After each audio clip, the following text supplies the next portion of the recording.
Okay. Ed Netherland. Ed Nadal and I were teammates on the Power Paw team, and he was a great teammate. Everything we did, it was to make the other guy look as good as could be. Ed was always humble. He was a star in the Magic Rolling Board, came out on Huntington Beach in a tuxedo. He would do commercials. He always got the pretty girls. I just saw Ed last year. He's doing quite well, and just so honored to have him as a teammate. Kurt Lindgren. Kurt Lindgren, inventor of the kick flip. I know he and Ty Page were kind of inseparable. Him and Brian Beardsley and the rest of the crew. The Freeformer team did a great job promoting skateboarding. Unfortunately, when Freeformer was doing all their contests, their products were lesser quality, and skaters switched over, so they dropped that. And so a lot of the Freeformer team had lost their footing, including Kurt Lindgren. But as inventing the kickflip, that was a monumental contribution to freestyle because it integrated aerial tricks into what was typically a flatland activity. All right, this one's a mystery to me. Stuart Singer. Stuart Singer. I owe him and his family, is Stuart Singer. The Singer family had started a distribution of skateboarding in Texas.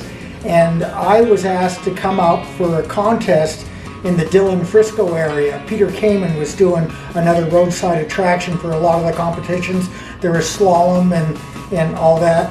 Well, they asked me to go out, and at that time it was one of the darkest times of my life. I was just, a lot of things were going wrong.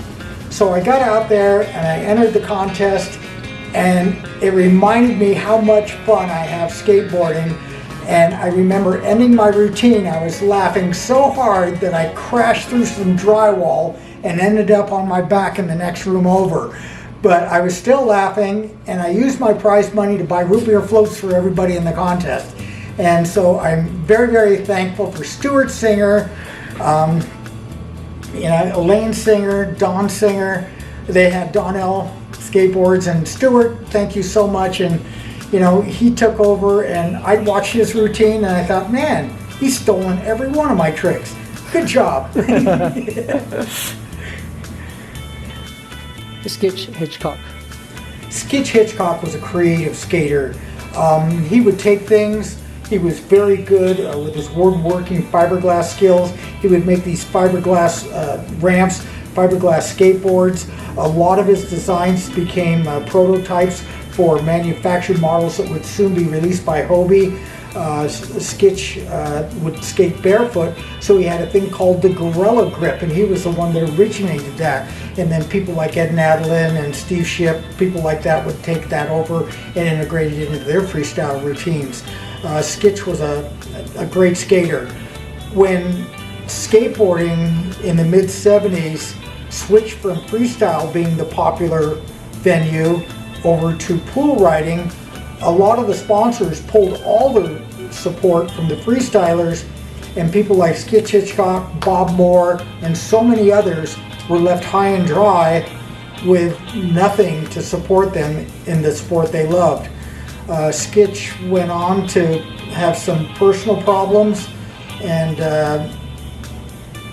later died a few years ago from cirrhosis.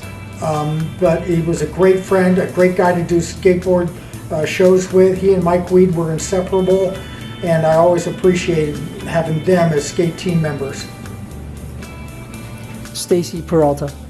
Stacy Peralta, he underplays himself a lot because Stacy had a unique style.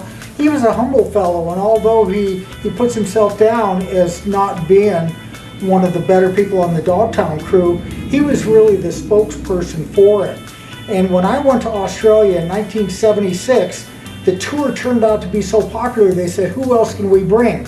Well, I didn't want to bring someone over that skated exactly like I did, so I asked John Arnold of Golden Breed to go ahead and invite Stacy over because he had more of a surf style. And we put our shows on for the surf skate community.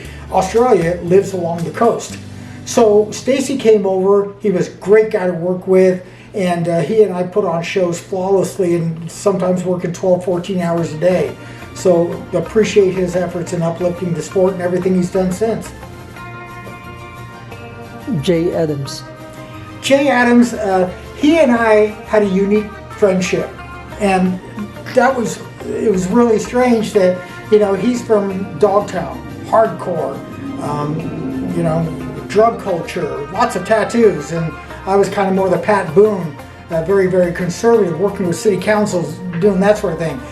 But where Jay and I got to be friends, it was at a dyno contest, and the Dogtown guys were skating through the malls, creating havoc.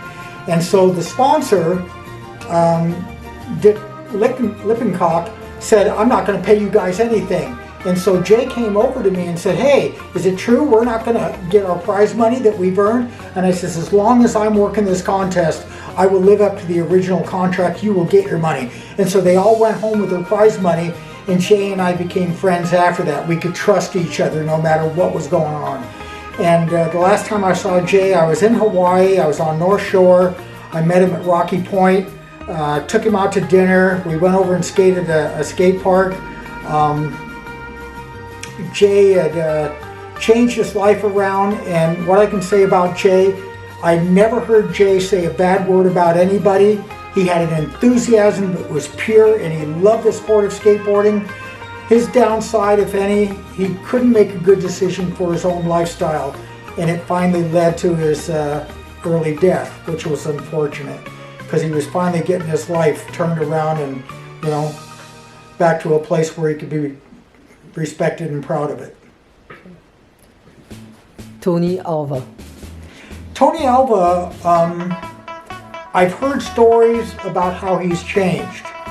I have not had a conversation with him currently, but I know in the old days he would carry the Dogtown attitude, which was disrespect for everyone.